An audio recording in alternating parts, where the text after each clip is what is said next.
Good evening.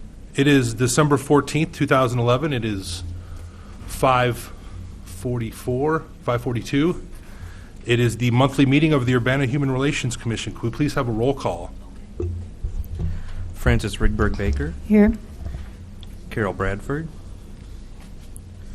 Rita Haber. Daniel Larson. Here. Lisa Mosley. Here. Peter Resnick. Eric Smith. Here. Aisha Lam-Sobe. And Rizwan Udin. Thank you. Looking over the agenda, are there any additions or corrections that need to be made? If not, is there a motion? So move. I have a question. Yes. In regards to the ordinance, did you want to enter into the agenda discussion of the ordinance Absolutely. That was my for the agenda? Absolutely, yeah. So did you want to go ahead and make that motion, or? Okay. Yes, I do move to make an addition. We received an ordinance from local citizens group, and we'd like to add that formally to the addition. Yes, please, to new business.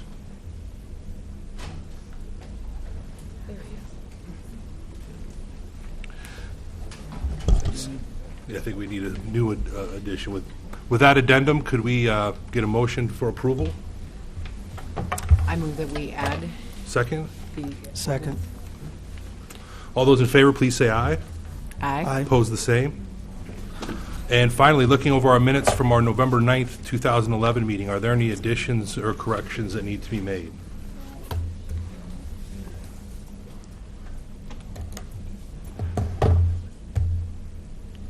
If not, is there a motion for approval? So moved.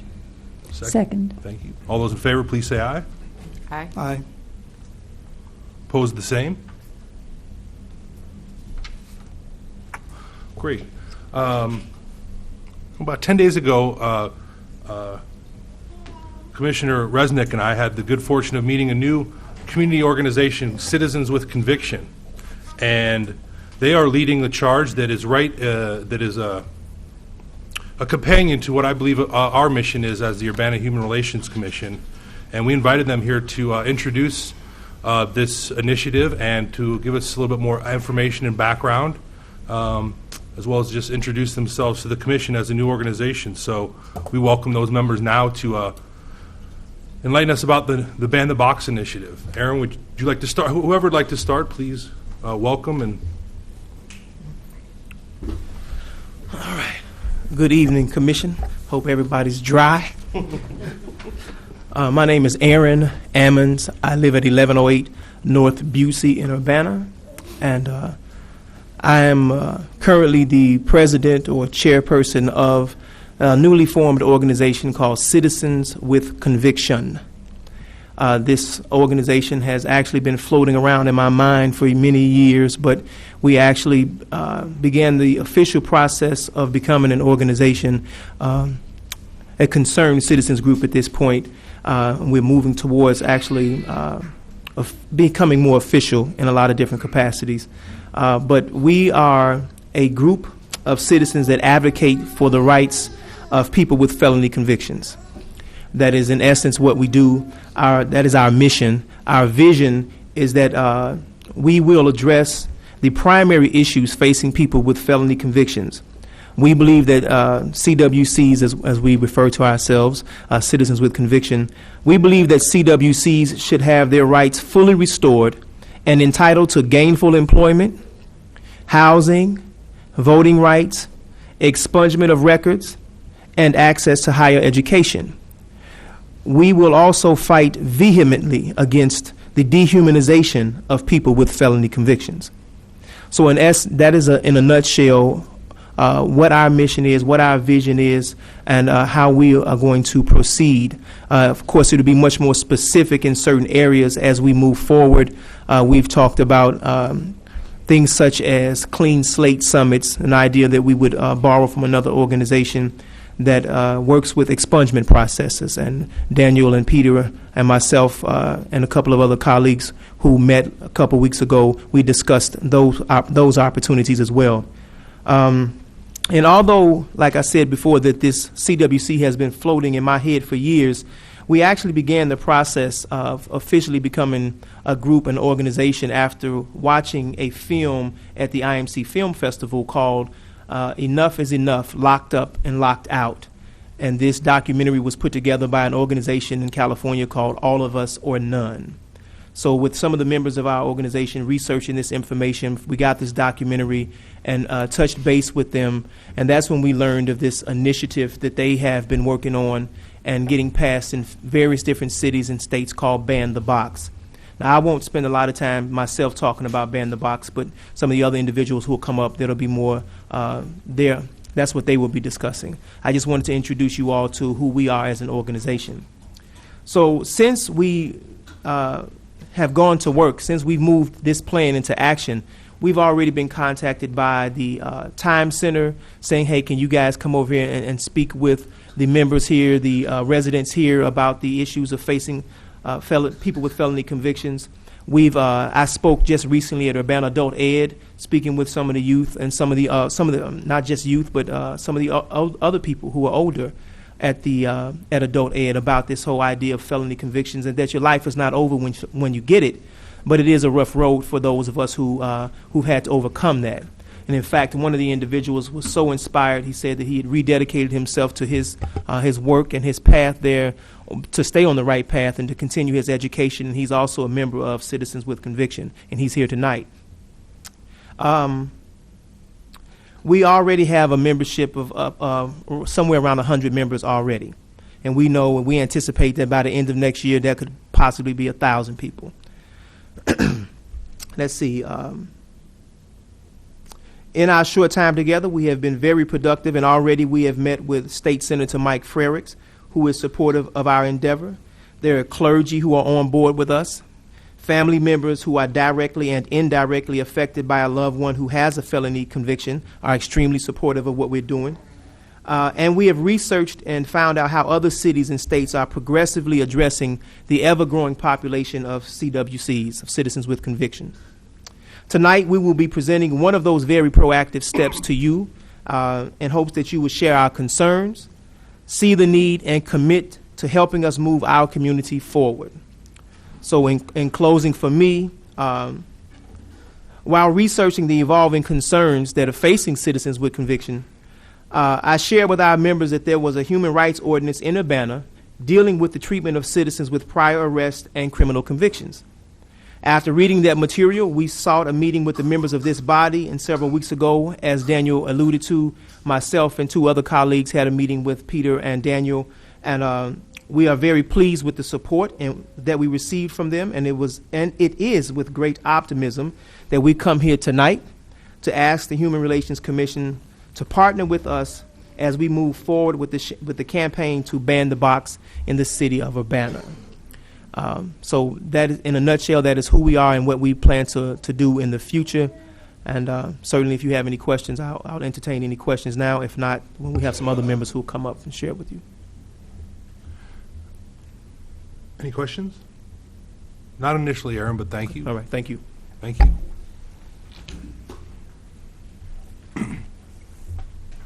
Good evening. Good evening. My name is James Kilgore. I live at 511 South Draper Avenue in Champaign. I want to thank the Human Relations Commission for inviting us here tonight to talk about this Ban the Box initiative. Just briefly, as I think you know, the Ban the Box initiative deals with the question on employment applications that asks in various ways about someone's prior convictions, criminal record, drug arrests, things like that. And we believe, in fact, it is our conviction that this is something that discriminates against those of us who have felony convictions. And in particular, we want you to understand that this question also poses a serious moral dilemma for people with felony convictions when they see it. Because on the one hand, if you answer yes, you feel fairly confident that your application is going to go to the bottom of the pile or perhaps even into the garbage. On the other hand, you want the job.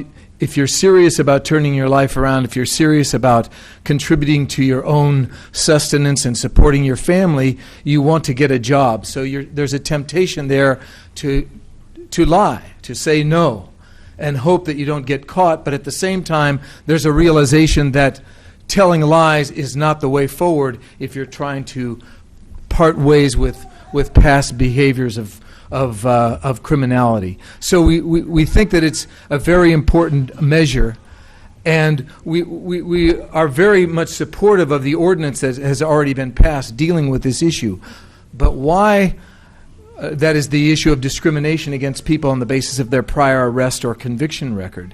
But why we in particular think a Ban the Box initiative is necessary is because a Ban the Box initiative can deal very specifically with the process of employment, unlike a generic sort of ordinance. So a Ban the Box, the proposal that we've put forward, for example, says that the issue of someone's criminal record or prior arrest record cannot be raised until the point an offer of employment is made. So this is a very specific kind of part of the ordinance, which we think is quite important in terms of curtailing any sort of informal kind of discrimination against people with felony convictions.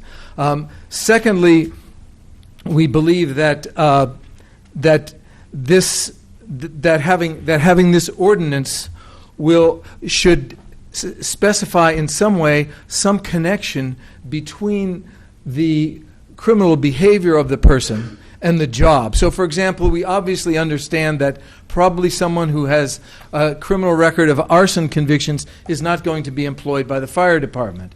But on the other hand, we think that there are many other jobs for which there's not a direct correlation between someone's criminal past and their qualifications for that employment, particularly if the criminal activity has been subsequently shown to be corrected through a long history of effective performance in employment and so forth. So these are some of the reasons why we think a specific ordinance is necessary to add some extra teeth to the employment process being really the key process for people with felony convictions in order to be able to get back on their feet economically and be able to regain a sense of self-dignity and self-worth. So we're asking you then to carry on the tradition of Urbana as being a progressive city, one that values human rights. A whole list, which I think you've been given, of cities across the country has passed Ban the Box ordinances. Oakland, California, Detroit, Jacksonville, Florida, Memphis, Tennessee, Philadelphia, and Chicago.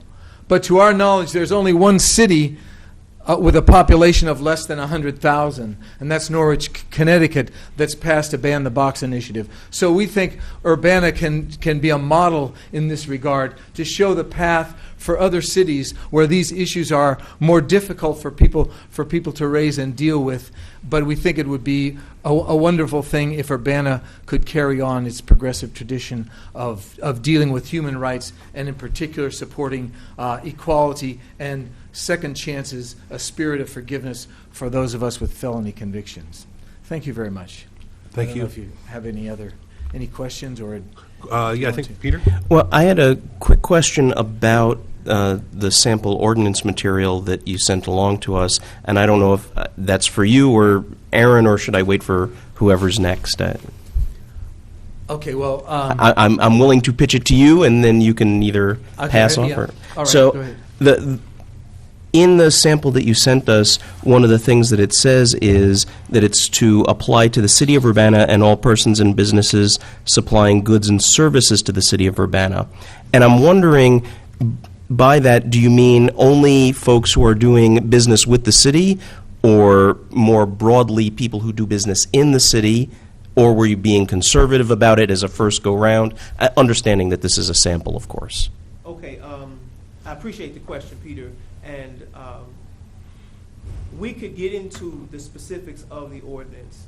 However, it was not our intentions here tonight to get into the specifics of the ordinance. Our intentions here tonight were to simply ask the Human Rights Commission to partner with us. And then we foresaw a time where we would all sit down together and look through this ordinance and sort of look at the areas of concern and actually put together an actual ordinance that could be put forth maybe to the city council at a later time. No, that sounds great. And as you know, as far as I'm concerned, I want this to be as broad as possible. But yeah, I'm happy to defer that until later. That'd be fine. Okay, thank you. Thanks. Any other questions for James or Aaron? Thank you, guys. Thank you very much. Good evening. Good evening. Hi. Just very happy to be here and be a part. My name is Shannon McGuire. I'm a sole proprietor of Prospering Business here in Champaign, and I'm also a person that has a felony background. I just wanted to share a story of having had that. I decided after I had changed my life through Jesus Christ, I reformed and been redeemed and changed. I decided that I wanted to work at a specific facility. And as I filled out the application, I noticed that it had that box that said, "Are you a felon, misdemeanor?" Those questions. Well, in my mind, I'm saying, well, I'm thinking to myself, am I really lying, or would I be telling the truth? And so I marked no, okay? Modeled employee. No one could say anything bad. I was the first one there most of the time, even before the head person was there. I was very good with what I did, and I decided that I wanted to use the van that the facility had, so they had to use my driver's license, okay? And when they did the background on my driver's license is when they found out all the bad things that were about me. But they knew me. And the lady that called me, the one over the human resources, was just so upset because she couldn't believe that no, not you. You couldn't have done this. You couldn't have done. Are you sure? Is this a mistake? She was very distraught. And I, was very emotional. And I let her know that, yes, ma'am, I was that kind of person back then, but I'm not like that now. They decided to have a meeting because it was, they didn't want to get rid of me because I was such a good employee. So through the meeting, they came up, the end result was because of me not being truthful with the box, that destroyed my opportunity to stay with that company. That box caused me not to be able to provide for my family. So I went home upset, not knowing what I was going to do. I didn't want to get on public aid anymore. I didn't want to, get on the things and do the things that I did before. So I sought to start my own business, to do my own thing. And through that, me being the only worker, I started with a mop and a bucket. And that mop and bucket turned into working with the state of Illinois. And working with the state of Illinois, I didn't lie, I told the truth. I let them know who and what I was back then, but that I was a good person now. And even when they would have the walkthroughs or the meetings, they would wonder, where are the McGuires? Where are the McGuires? Because they want to know and want to see the faces of the people, even my husband has the same situation, they wanted to see our faces. We're good people. We just had a problem back then that now, I don't have a problem anymore. I could ask right now for everyone who've ever done anything wrong that no one has done before, no one knows about. You can raise your hand because there are skeletons, but you just have not gotten caught. I got caught, but I know better now. And for me, it's even when I interview, my choices are that the person comes before me first. I want to know who that person is. I don't just look at the paper and just throw it away. And even my applications don't have that box. I get to know the person and ask questions. And if that's something I want to know, then I ask the question. Is there a felony or background? What happened? Tell me what happened. And I get to know that person first before I make a decision whether I want to hire them or not. But not only do I work with the state of Illinois, I also work with the federal government. I have a federal ID. And because I work with the federal and the state of Illinois, shouldn't I have the opportunity to work in my community and not having to go through the situation with the box?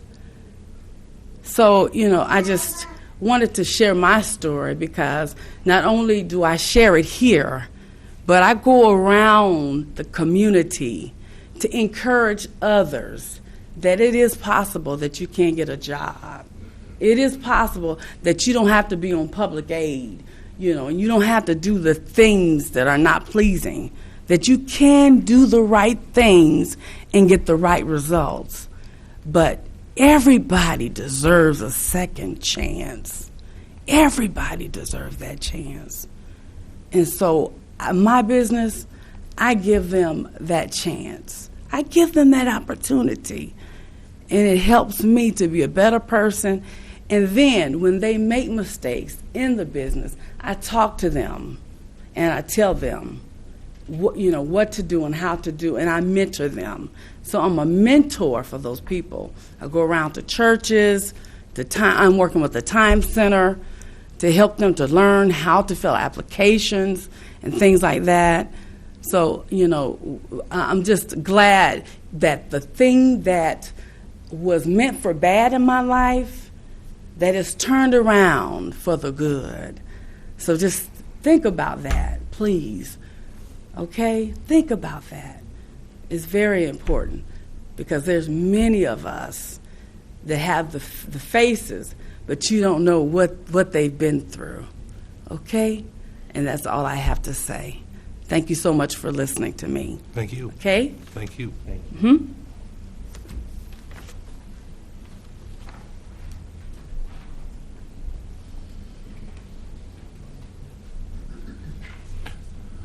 Good evening. Good evening, Council, or Commission, rather. My name is Gregory Hayes, Jr. I reside in 1909 East Washington, Urbana, Illinois.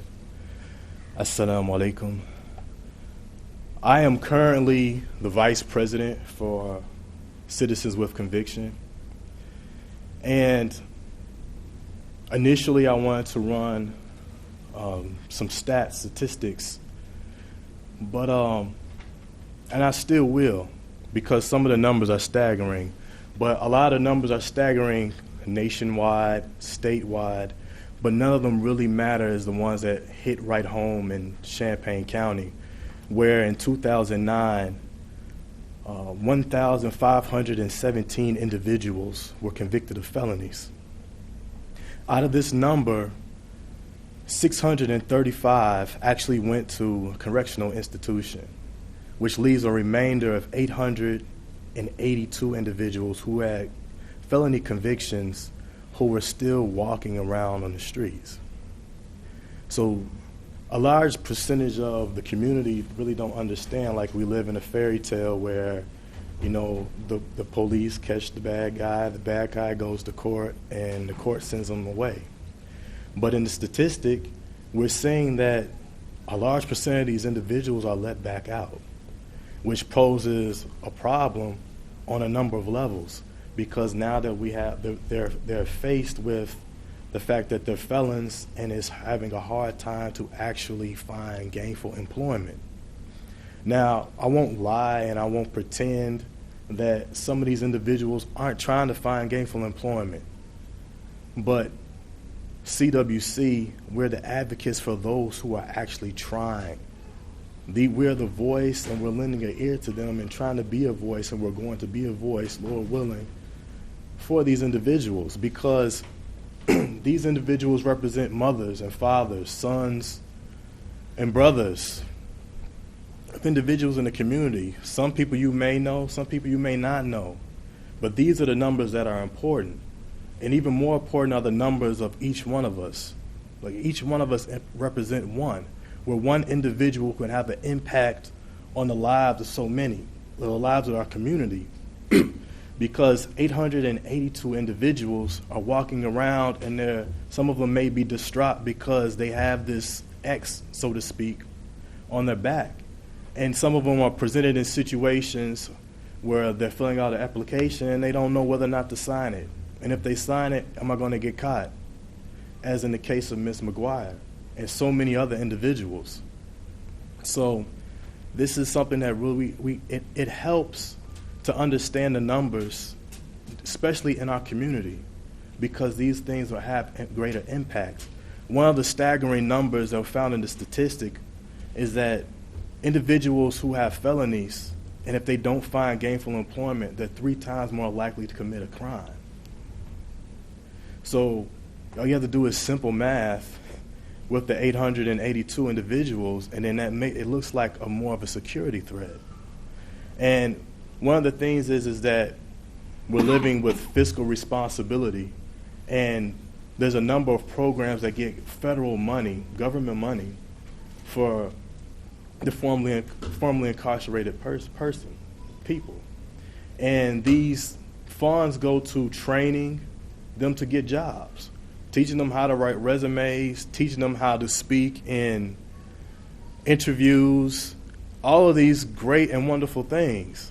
But to be realistic, these are dollars that are wasted when they're confronted with a box that says we can't hire you because you're a felon.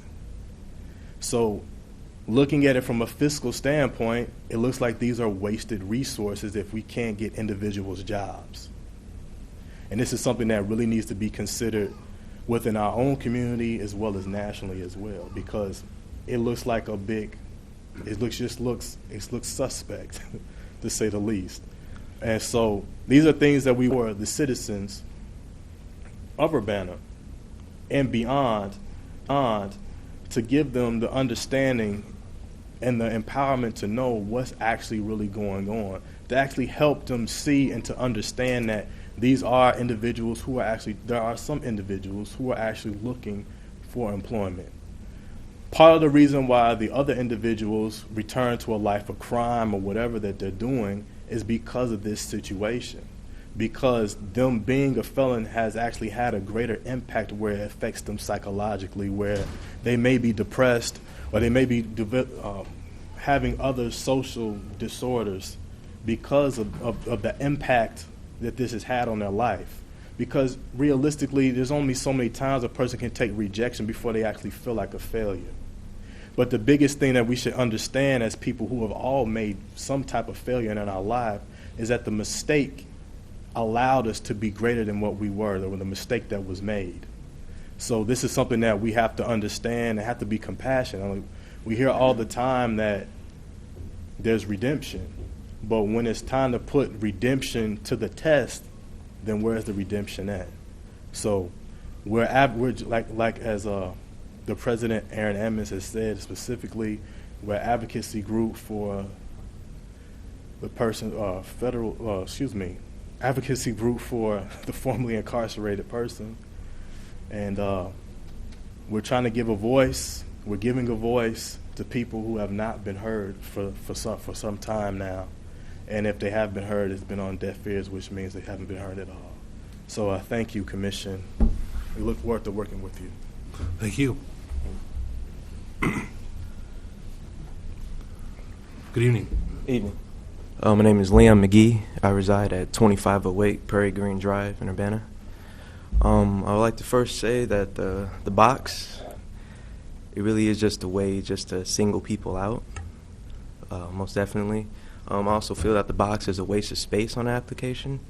In today's world now, we have numerous social networks nowadays to figure out people that jobs and police officers are actually using to find. Apart from that, you can easily just go to the Urbana, I think the Urbana Council website, or not council, but county, Urbana County Court District, and just easily type in a name and see exactly what their record is.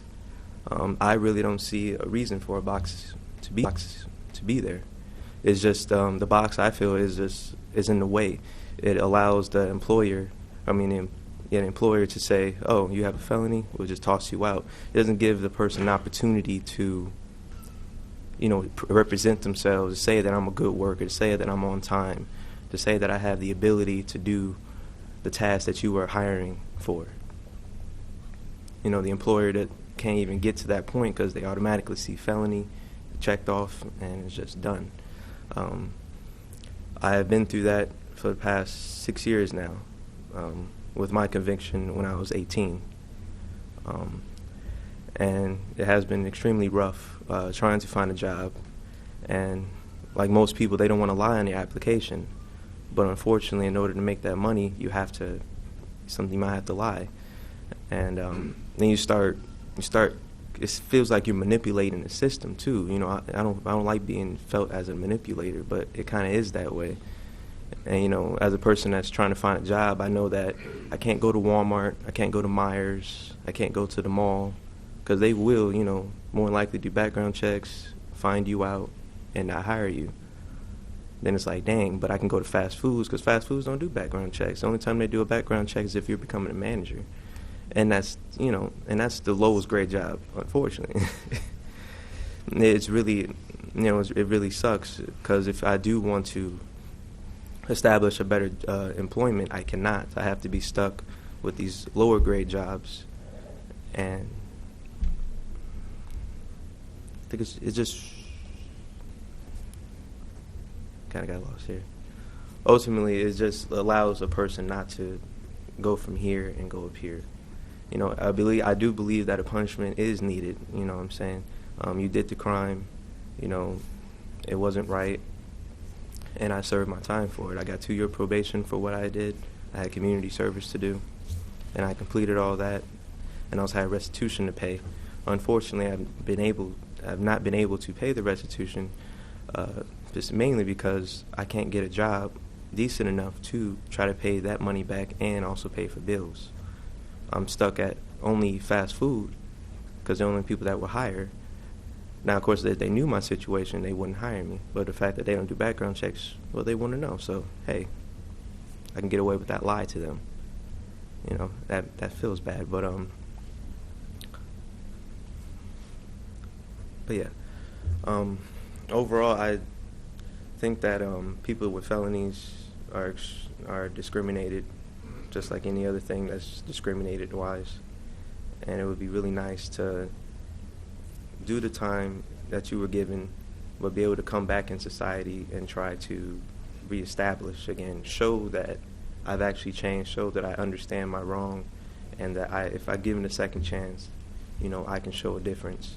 Because felonies just doesn't affect jobs, and of course it affects housing, it affects just you in general, you know what I'm saying?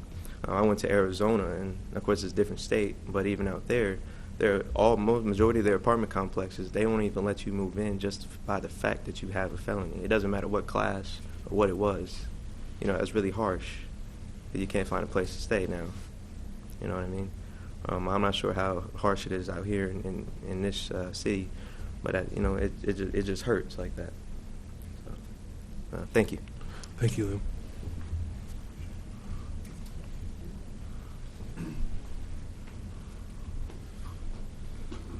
Good evening. Good evening. My name is Michael Lopez. I live at 2007 Philo Road. This is the first time I've ever addressed, actually kind of public address for any kind of official body, which signifies to me, if not to you, the importance that I place on this. There's obviously lots of things wrong in the world, and here I am for this. One of the things I'd like to talk about, because I'm pretty sure there's kind of a consensus that maybe the box isn't such a good idea, but I wanted to talk about the kind of creativity that can go along with how you confront a box. I lost a job once, actually because of misinformation about my case, but I'd actually answered the box no, because they said, have you ever been convicted of a felony within 7 years? I always used to look for the jobs that were like the 7 years only, because I was like, oh, well, 7 years. And I was waiting for the 10-year boxes because I was looking forward to the job. Oh, now I can do that job. And then there's the have you ever. I was like, oh, those, just ignore those. So that was one thing. There was a selection process. Another time, I encountered a box, and the answer that I gave was yes, but it wasn't theft or drug related, because I felt that that was really what the box was asking. That was what it was after for that particular job. And I got that job. Since '99, when I was paroled to Washington State, I have not had what I would call a regular job. I did tarot card readings for the midnight shift. I don't think that quite counts as a regular job. I did get a W-2 for it, though, believe it or not. And that's, of course, very stressful. I would like to say that part of the reason why I moved to Urbana, aside from the fact that I had friends who said you need to come here and do art with us, was that the very fact of the human rights ordinance that you guys, I say you guys, I don't know if it was you personally, but I'll thank you guys for this remarkable human rights ordinance, which recognizes that a range of discrimination which are far beyond, I think, what most people would even be able to wrap their brain around. It's for that reason that I was able to find housing in this city, which is otherwise extremely problematic. I've been very fortunate in my post-incarceration life because my parents have been supportive, but in order to find a place to live, my dad bought me a condominium in Olympia, Washington, where I was. I mean, without that, I'd have been homeless. Not everybody has that resource. I mean, that's a ridiculous level of resourceness. So having a city where I can move and know that they're not going to ask about criminal conviction as far as being able to have a roof over my head in a city that, where it gets freezing during the winter is a huge gesture, and I really appreciate you guys doing that. And I see this as the CWC as another step forward along those lines. With regard to renting, there's the tenants union. I'm familiar with the tenants union, and they kind of put the teeth in the the non-discrimination. That if there is discrimination, then somebody will get on the landlord's case about it. And I see the extension of your ordinance into the proposed ordinance as being a further extension of that gives more teeth to the non-discrimination which you guys believe in here. I want to talk a little bit about public safety. One aspect of it is the fact that the statistic that recidivism is 3 times higher for people that aren't working.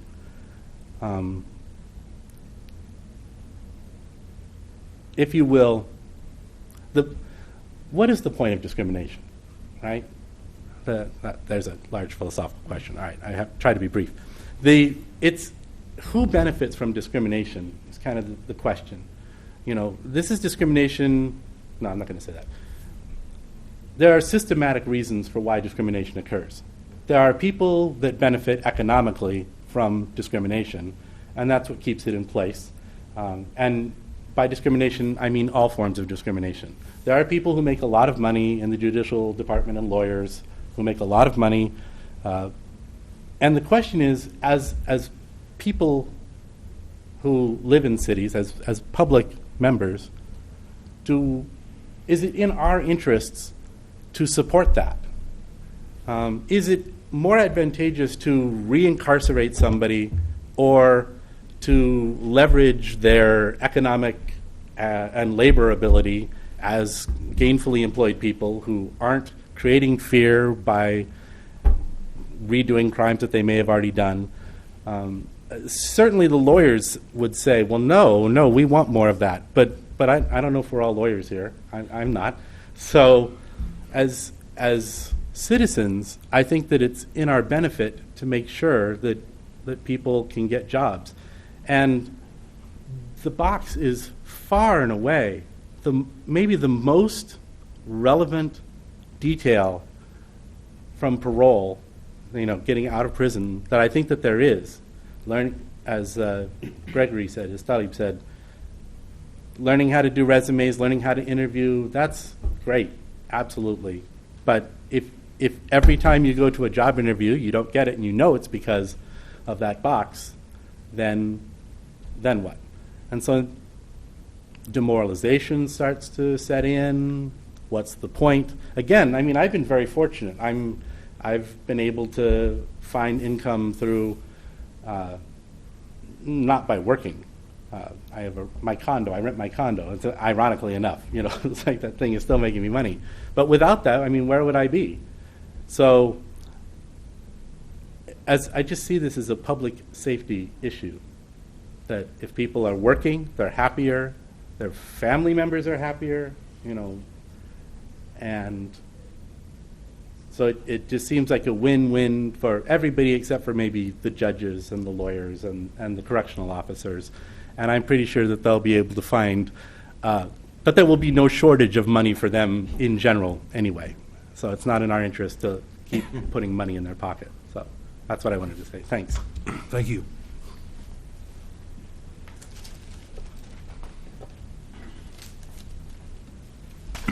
Good evening. Good afternoon. My name's Eric Mahone. I won't take up a lot of y'all time. I wrote something out that's part of me, and it's part of my struggle and what I've been through. Good evening. I am here today because I want to provide for my family and give them a better life. 10 years ago, I made some mistakes, errors in judgment that cost me my freedom and the ability to provide for my family. I am here today to tell you that I have learned from my mistakes. I do my best every day to become gainfully employed and provide a better life for my family. I am presently seeking my education, and I have learned to trade. Yet I have found myself stonewalled to get employment. The box allows employers to judge me based on my past. It allows them to discriminate me because of my past. The abilities and the abilities to provide for my family. Every man in the United States was taught to be able to be the breadwinner of his family. Excuse me, I'm very nervous, but Eric, take your time. There's nothing to be nervous in. And all of that was taken away because I made a mistake. You make mistakes. The mistakes that you make should not be held against you. Should not be held against you for the rest of your life. Take a breath. Can't just. You know what? I'm not gonna read this. I'm just gonna tell you. Okay. Just talk. Because this my first time doing anything like this. I'm real nervous. But the whole purpose of this is like the box just shuts you out. It takes a man's right to provide for his family. I have a wife and 4 kids, so it's hard financially, mentally, You know, like no finance in a household it causes problems. No matter how much a person loves you, because you have problems steady owing you, well, this bill needs to get paid and this bill needs to get paid. What are you doing? You know, the emissions reductions would be. And it takes a man morale down. You know, you wanna do better.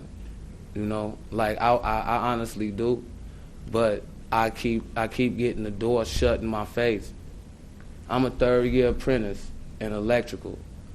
You know, but nobody would never know that, because they won't give me a chance to show what I can do.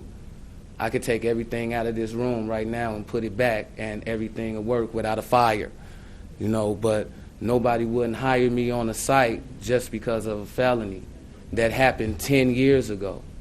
You know, they say when you get locked up, it's supposed to be part of some rehabilitation. So if you get out and you've been rehabilitated and the state of Illinois sees you fit to be back in society, why isn't it that I can't provide for my family and take care of my kids and take care of my wife? You know, I mean, if you ask most of the people on the streets that you see on the corner or in the hood just sitting around, you know, go up to ask, do you really want to be out here? Do you really want to take these chances? You know, some of them might be ignorant and say, I don't want to do this. I'm happy where I'm at. But it's a lot of us out there that really want to just get back in society and just want to get this burden lifted up off of us. You know, I'd rather be working a 9 to 5, give me 10, 12 hours, I don't care, than to be out on the streets worrying about the police running up on me or me getting stuck up or somebody running into my house where my kids and my wife stay. Ban the box, taking this box away, it opens so many other avenues, and it'll give the confidence back to people that, man, you can actually succeed. You can actually go somewhere, and you don't have to do this. You don't have to be there out there on the streets and taking all these penitentiary chances just to survive. You know, I'm 32 years old. Yeah, I have made a lot of mistakes in my life, you know, but I shouldn't have to pay for that for the rest of my life. You know, I'm a good guy. You know, I love my wife, I love my kids, and I try to do anything for them. You know, but when I go out every day and try to find a job and it just be thrown in my face like, okay, well, should I sign this? And like the guy before me, you have to lie. You know what I'm saying? You have to lie. You know, but then if you find out that you have this felony, they just throw it away. You know, it's just a way to single out who can work and who can't, and I feel like that's a form of slavery. You know what I'm saying? Like it's enslaving people to the point where they feel so they feel so down about themselves. They think that their mind can't reach further than what it is. And this is America. We supposed to be able to do anything. I mean, that's what we was taught as kids. You know, we supposed to be able to just we the richest. We one of the richest countries. Well, not right now, but you know, but like we one of the richest countries and one of the powerfulest countries. You know, like I'm serious. I'm just being honest. Like I would really want to just be able to just provide for my family. You know, and if y'all see fit to go with Ban the Box and support CWC, you know what I'm saying? It'll be awesome, you know, and I'll be so grateful for it, you know. And I ain't gonna take up no more of y'all time, and I've been rambling, and I'm nervous. So did great, Eric. Thank you. All right, thank you. Are you a member of one of the local unions by chance? No. I tried to get into the union, but we've been studying that issue. That's why I asked. It's so crowded right now, and and I went up there, and that's one of the part of the criteria. Like, if you have a felony, no matter that I'm a third year apprentice, they're not going to even look at me. So I got this trade, and I got all this under my belt, and I can't even use it. So, Thank you. That's hopeful. thank you. Thank you.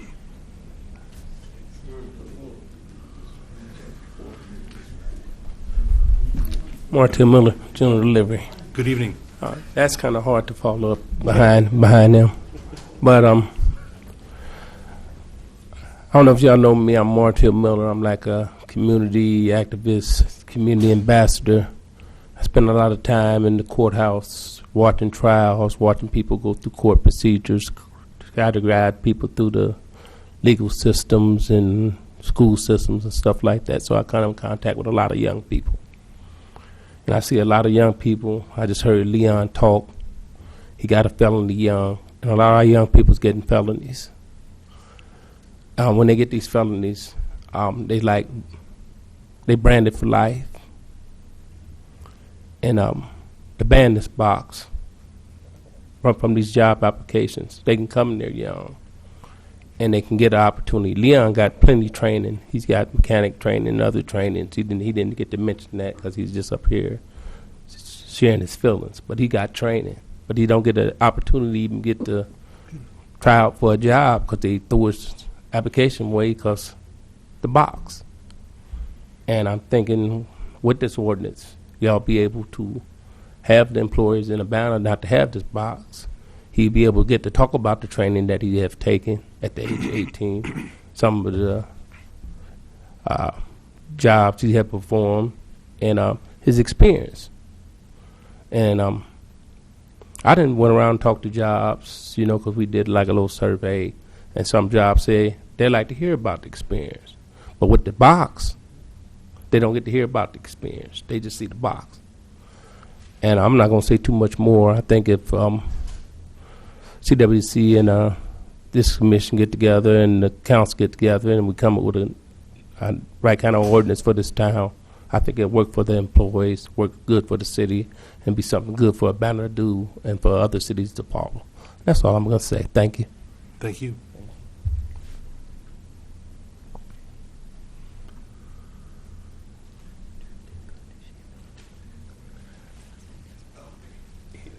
It's been a little both. Good evening. Good evening, everyone. My name is Ivan Ridgeway Sr., and I reside at 2410 East Main here in Urbana. And thank you, Human Relations Commission, for your time. I will be brief on this topic about banning the box. I've lived in Champaign County 60 years, and in the past 18 years, I've tried to find suitable employment for myself in this community with very little success. I've been blessed by the grace of God, but it has been a huge struggle to survive without worthy employment to maintain for my family. It alarms me of the young and mature women and men who have the obstacles, who have this obstacle in their way for fair employment. It's excuse me, it immediately opens the door for recidivism. With a fair chance, I would be willing to bet that recidivism would not be a high percentage as it is now. We would like the Human Relations Commission, HRC, to take this up in a committee to take a full look at ban the box on application in the city of Urbana, eliminating the question of your criminal background that stops people, families, from employment, progress, and being a solid part of this community. So I'm not going to take, as I said, much of your time. I won't get into a lot of specifics. There's a lot of history. And, of course, I sit there, so I know you folks are ready about to go home. But thank you for your time, and good evening, and happy holidays to each and every one of you and your families. Thank you.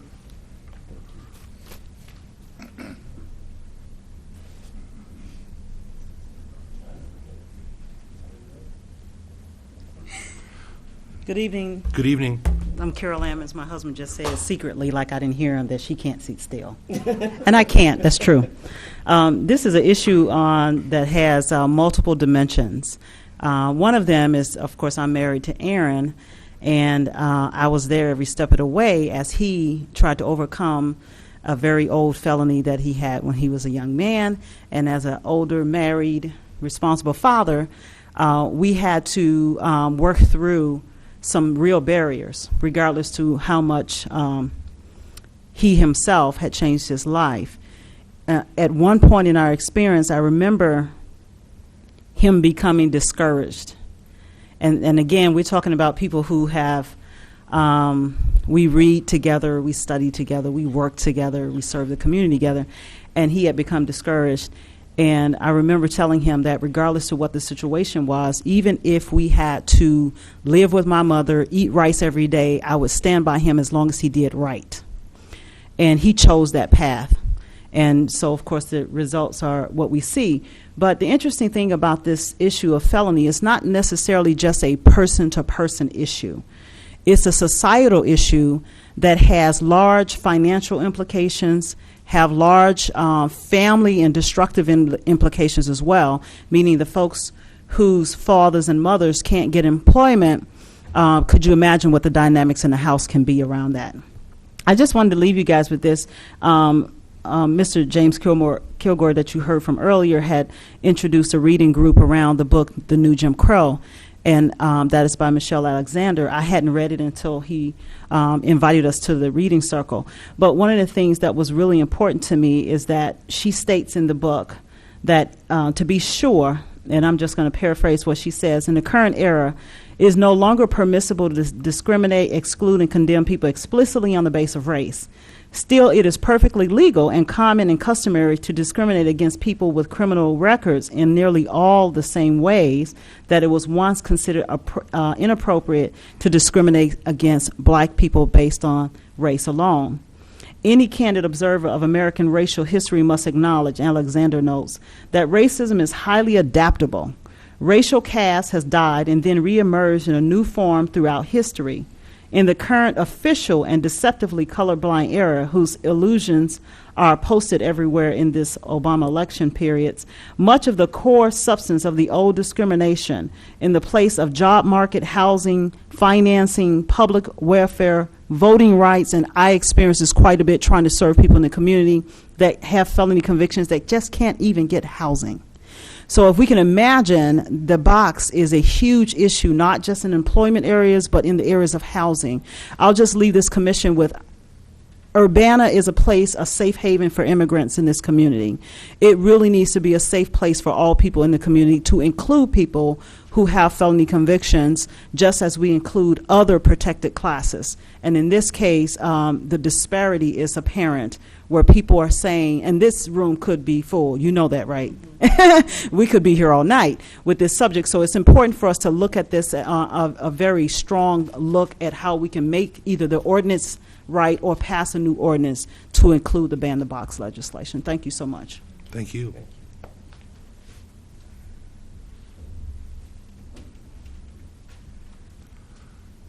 Any other voices? Well, we want to thank you all for coming out. We will talk officially for the record when we get to new business in our agenda for tonight. We'll address this and give the committee members a chance to respond and have us a little conversation. So we are going to move on to some old business. Todd, do you have a UC 2B update for us? Actually, not much of one. There was a proposed change to the amount of MAP fee contracting that under one of our contracts. That proposal has now it was abandoned and another direction was taken. So I put this on there thinking that I was going to update you to that potential change. It's not going to change, at least for the time being. If it does, I'll let you know. Otherwise, go ahead. I actually have a question for you. Sure, So sure. I was not in town for the past couple of weeks, and there was a meeting set up between the staff folks over in Champaign who are handling with regard to and individual commissioners to kind of update them on certain issues on procurement. I'm wondering if you were involved in that conversation at all. No, I've been involved in some conversations, and I want to get through this pretty quickly so that we can get to the other. Yeah.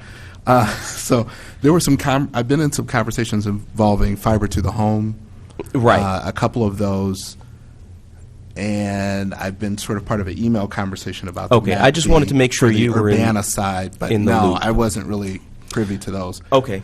We'll chat afterwards, and I might want to loop you into certain parts of that conversation, so Right, yeah, to make sure that that's. I taken will care of. tell you that one of the conversations that I had was specifically on workforce diversity efforts by the current prime contractors. And there are some interesting things happening there. They seem to be having at least some limited success. But again, I'd sort of like to table the rest of that for maybe next month. Sounds good. All right. Thank you, Todd. All right, moving on to new business, and specifically the conversation we've been having for our meeting, the Ban the Box initiative. Want to give everyone a chance to respond, ask questions, and I guess my general question is, where do we, as a committee, want to go next? What's our next step? I know we're going to put it. We have a request maybe for a little bit more legal clarification. Peter brought up the issue of, does our ordinance in its own way have a ban? We want to get further clarification on what our ordinance does in this regard. We also wanted to get their reaction to this initial language. And so that's one direction we want to go, but as a committee, I'd like to open that up to discussion. Peter. And so I'll just mention at the beginning, and of course, I overstepped my bounds this week and was roped back in. I went and sent an email directly to City Legal without, of course, realizing that they've got a stack of things to do. And so I said, of course, we'll talk about it at the meeting, and we'll have Todd forward the questions that we need answered. But what I'm most interested in at this point, of course, I think this is just fabulous work and really needs to go forward. And we do as much of the legwork as we can before this gets in front of the City Council. I would like to hear as much as possible what our current ordinance empowers us to do as far as this goes. Our ordinance is, of course, much more about other employers and landlords in the city and how we can ask them potentially to ban the box. What we were presented with for sample work was much more about the city's employment and vendors for the city, which I think is just as important, if not more so. And so I wanted to get a handle on what our ordinance has in comparison to what's being proposed, what we're able to do now, what we're not able to. And I put some questions, and Todd got a copy of that email about some specifics, and I'd like those to, get some talking through and see where that goes. Thank you, Peter. Other thoughts or questions or comments regarding this issue and committee direction? Fran? This is a new idea to me. I had no idea, actually, even that the box existed, really. And I have a lot of questions about how the box is perhaps a manifestation of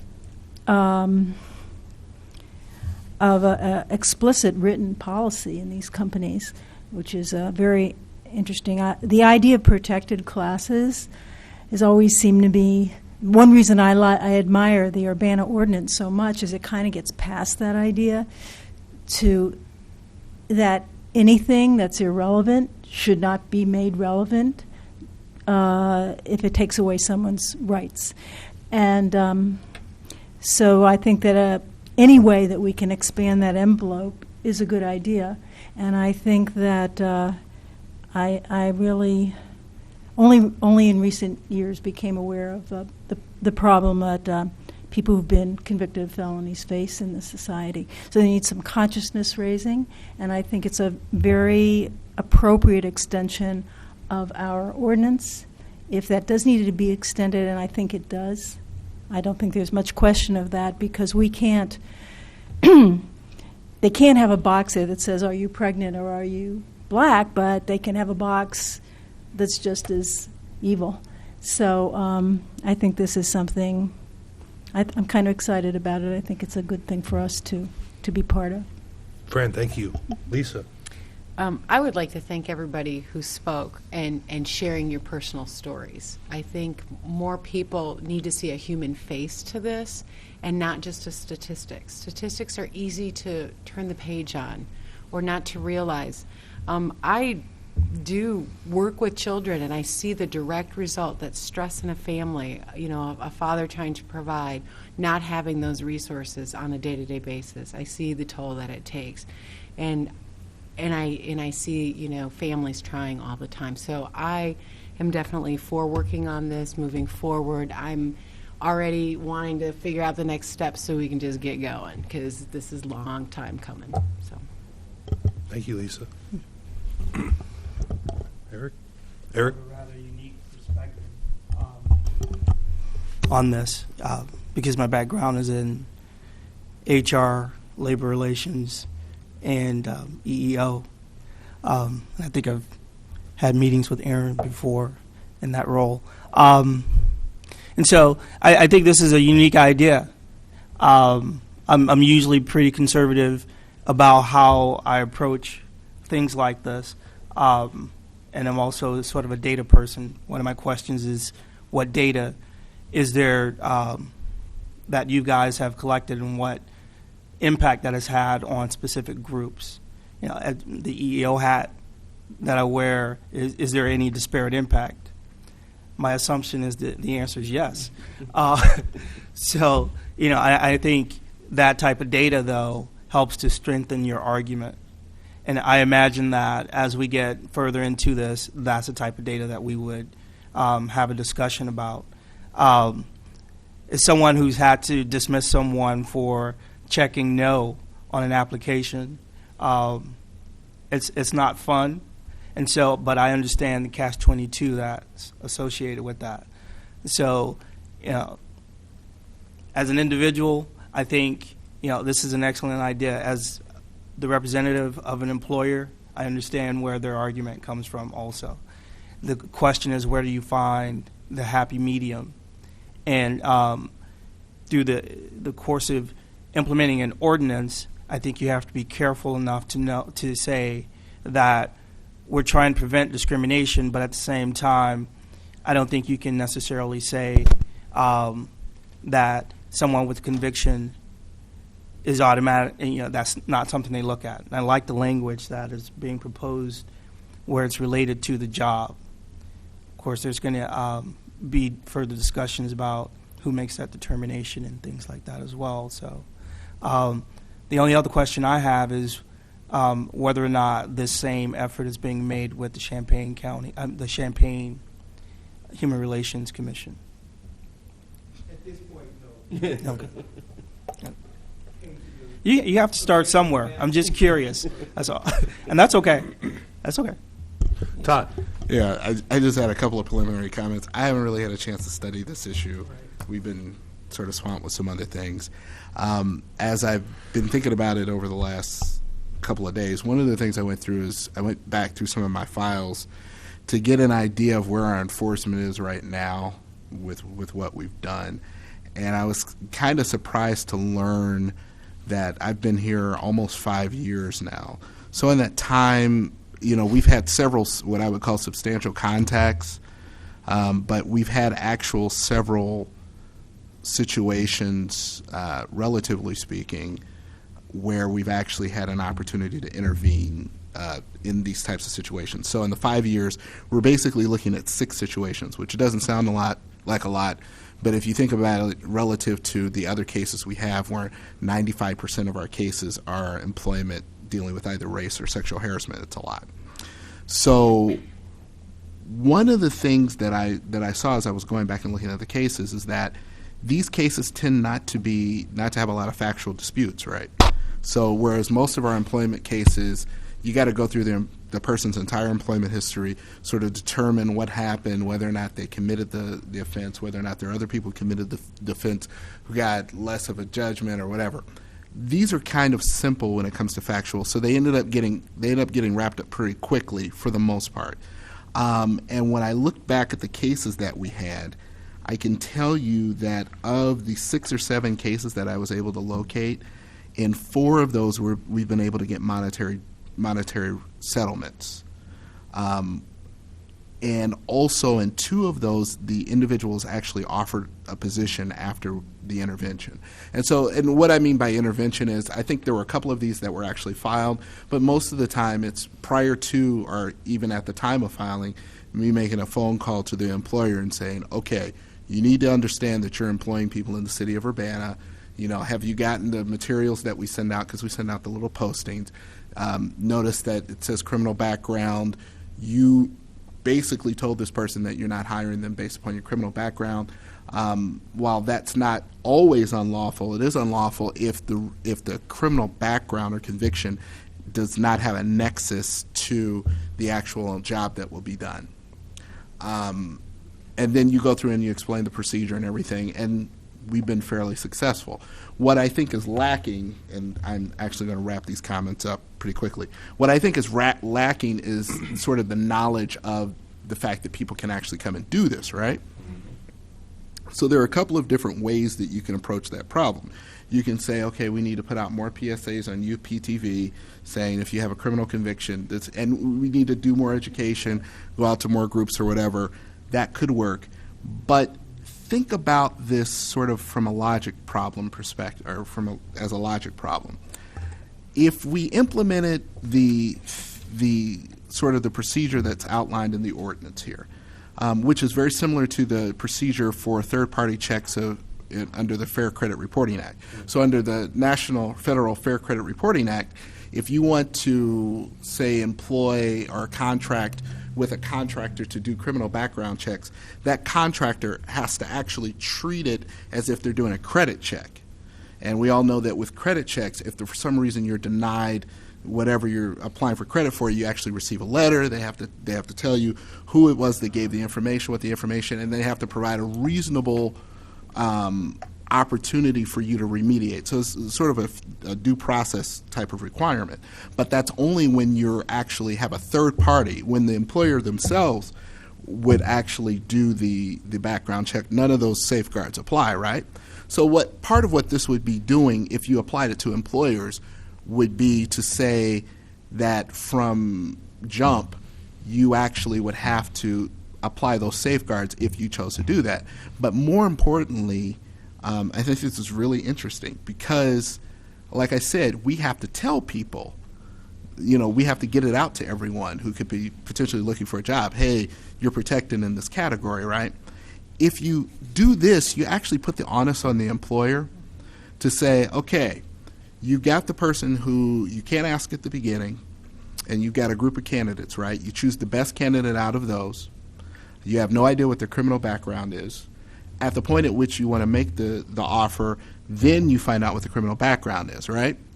So at that time, the person is much more invested, and they would have to ostensibly, we could write the language so that if they actually were denied employment based upon this, they would actually have to be read their rights and given, you have the right to this, you have the right to this. One of those rights would be you have the right to contact the Human Relations Commission of Urbana and all that, right? And the whole analysis that we do afterwards, that we've done several times to say, is there a nexus between the employment, would be a necessary condition there in order to deny the employment, because 9 times out of 10 that person would use those rights after being apprised by the person who is now telling them that the only reason I'm denying you this job is based upon. So you almost create almost a per se discrimination. I mean, it makes it very easy because you've eliminated the possibility that there's another more qualified candidate because the employer themselves has chosen the actual most qualified candidate. Does that make sense to you? Yep. So it sort of takes a lot of the burden off of us, and it puts the burden maybe a little bit more where it's best placed. So as an initial response, I would think from an enforcement point of view, not from a legal point of view, but from an enforcement point of view, you may achieve a great deal through doing this. Now, the question of whether or not you can do it through the current ordinance, I don't know. That's a legal question, and I'm perfectly happy to go and take that to legal, and we'll chew it around. I get the feeling there are going to be some political issues there too, because there are a lot of things that if we strictly interpreted the ordinance that we could do that aren't strictly interpreted because And I'm assuming they were never strictly interpreted because of the firestorm that would result from that, and that's fine. But we can get that opinion, and then, obviously the city council will let us know exactly what direction they want to go in. But in terms of looking at it from a preliminary policy perspective, I think it's interesting. I wish we had a rule with race where people didn't know what race you were until you had gone through the entire process and they had made a de facto decision that you're the most qualified, and the only reason that they're not qualifying. I mean, it's a perfect sort of discrimination logic problem. But so, yeah, that's all I have. Todd, thank you. Peter? Yeah, and I mean, I definitely would looking forward to that analysis. The other thing that they recommend, which I think we really need to look into as a bigger picture, is things that apply to the city of Urbana's hiring process. Current ordinance doesn't, and I was surprised and a little dismayed to learn that Urbana's application for jobs has the box. Yes, and I will tell you one of the reasons for that, and what you're going to find when you begin discussing this at large, is there are certain businesses, because of what they do, at some point they've got to ask it. The question is whether or not they have to ask it on the front end Right. or the back end. Right. If you're a hospital, state law requires that. Somewhere along the line, you got to ask the question. Yeah, if you're a police officer, yeah. Yeah. So, I mean, but the question is where you ask in the process, and I'm sure the businesses may come back and say, well, this allows us to screen out people who really can't get employed in this way, because there are some businesses who literally cannot employ anyone with any criminal background. And I'm sure so- there are some jobs here at the city that Yeah, we simply couldn't probably. do that, but it shouldn't be on the general I think it's application. well taken, Yeah. and it's a good point. I've never actually, well, it's been 5 years since I filled out a city application, so. It's been 5 years since you've been. Almost in March, so, yeah. Any additional comments or questions? So I think before moving on, just publicly, I'll just say, I think as a committee, this is something that we believe in, that we're going to further advance with our fellow citizens. And Peter? that does leave an interesting question, which is, I'm happy to continue this engagement that we've started. And you and I spoke with some of these folks last week, and I think it's gone great. I'm happy to continue that conversation in that way, but I did want to put it open for the rest of the members. Obviously, because of the Open Meetings Act, only two of us can meet together with the group, just because otherwise it's a public meeting. But I didn't want to elbow anybody else out of the way who wants to be involved in that conversation. We can rotate if you like. Thank you, Peter. So I think that's our first thing. Is it sounds like as a committee, this is something that we believe in and want to further explore, and not explore. Look towards solutions, finding a solution. Second, we have a request out for maybe a little bit more legal clarification that we'll hopefully, if schedules permit, we'll have by the next meeting. So I think that's it. So thank you all again for coming tonight. We are going to move on to Todd's staff report. Todd, turn it over to you. Let's do the EEO workforce statistics. I apologize that the categories are blanked out. I think there was just a printing error.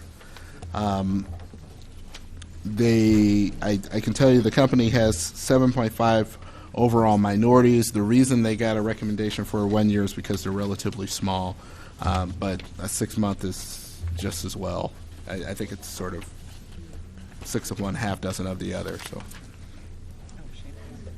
I noticed that they have a union contract. Does that cover all their employees? Or No. just I would their not. Well, I linemen shouldn't say and- that definitively. I would think that no. I would think that it would cover certain Which one are we employees doing? Are we doing Champagne telephone? Sorry. that are Okay, involved it's in only some of one. the skilled trades, but I would think that they have employees that are not unionized also. 7.6%. Not great. So we have a staff recommendation. Is there a motion?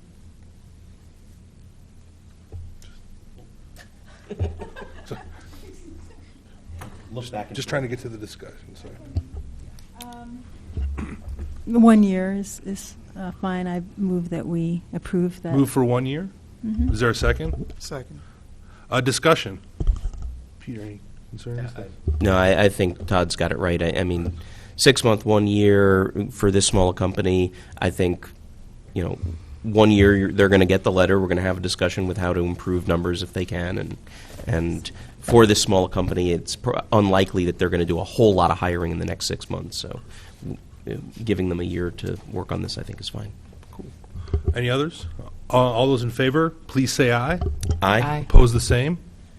Thank you. Todd? All right, moving on to the complaint activity report, you'll see since the last report, we've had 3 inquiries. 2 of those complaints were filed. The third one, the complainant didn't show up to our first meeting. I'm sure they'll contact me again, and hopefully we'll get it going. Is that, Todd, is that pretty standard? Yeah. Complaint filed that quickly? Or is that? Yes. I Okay. thought you were going to ask. I'm sorry. Or not showing up. Is it standard for people not to show I up? know. I knew the answer to that. And I was Sorry. explaining actually to my daughter last night I know that probably we get about 60% of people showing up for their first meeting. And it's an interesting way of screening, right? It is. It's a good way. Because when you first have something happen to you, I'm sorry it's late, but you're very angry, you're calling around, you want to know what am I right. Let the emotions And settle, then, sometimes when the emotions settle down, it's not nearly as important to someone to actually have to come in for a meeting. So the people who do come in, they are showing a certain level of commitment to their belief that they are being discriminated against, and as they go through the process, that continues. And can you say on the criminal background one whether it was arrest or conviction? Yeah, they're all conviction. All conviction. Yeah. Todd, thank you so Arrests much. Sorry are not about even a question. Sorry about the Yeah. interruption. Sorry. All right, so if you go to the monthly complaint activity report, I'll move through pretty quickly. First item is settled. Oh, settled. Second one was settled by the Illinois Department of Human Rights. They actually came in with a little bit more teeth than we could muster and were able to get a settlement, which is great. Cool. Third was settled also this week. Our fact finding is completed in the next one.